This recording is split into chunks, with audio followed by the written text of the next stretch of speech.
INB news కి స్వాగతం.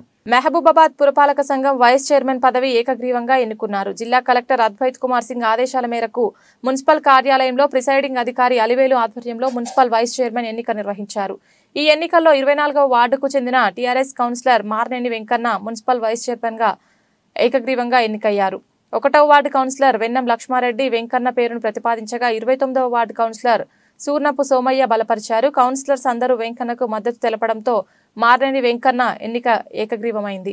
అనంతరం వెంకన్న ఎన్నికను నిర్ధారిస్తూ ప్రిసైడింగ్ అధికారి అలివేలు మార్నేని వెంకన్నచే ప్రమాణ స్వీకారం చేయించి ఎన్నిక పత్రం అందజేశారు. అయితే ఎన్నికల్లో సిపిఐకి చెందిన 2 కౌన్సిలర్లు, 1 బీఆర్ఎస్ కౌన్సిలర్ హాజరు కాలేదు. ఈ ఎన్నికల్లో మహబూబాబాద్ పార్లమెంట్ సభ్యురాలు మాలోత్ కవిత, ఎమ్మెల్సీ తక్కెలపల్లి రవీంద్రరావు పాల్గొని వైస్ చైర్మన్ గా ఎన్నికైన మార్నేని వెంకన్నకు శుభాకాంక్షలు తెలిపారు.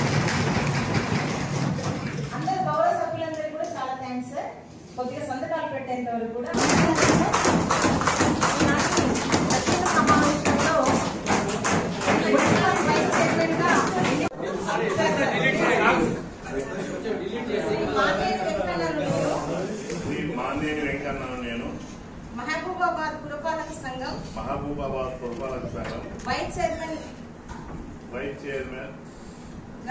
గా శాసనం ద్వారా స్థాపితమైన భారత రాజ్యాంగం పట్ల నిజమైన విశ్వాసము విధేయత చూపుతానని భారతదేశ సార్వభౌమ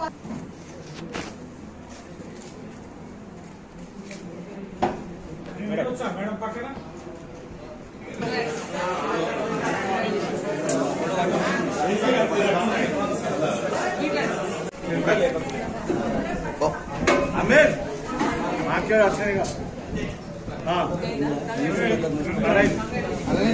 खत्म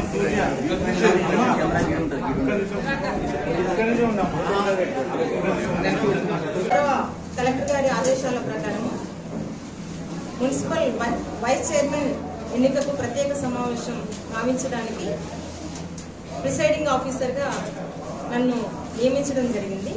ఈ సమావేశం 11 గంటలకి ప్రారంభమైంది. మొత్తం సభ్యులు 34 మంది గౌరవ కౌన్సిలర్లు హాజరు కావడం జరిగింది.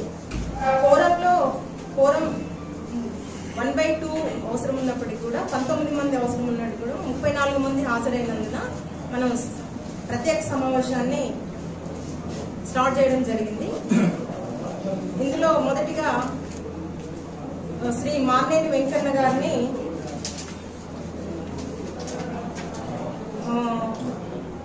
వన్నం లక్ష్మారెడ్డి గారు ప్రతిపాదించడం జరిగింది.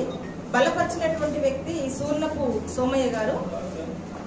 వీరు ఒకరే పోటీలో ఉన్నందున ఇది ఏకగ్రీవంగా ఎలక్ట్ అయినట్టుగా ప్రకటించడం జరిగింది.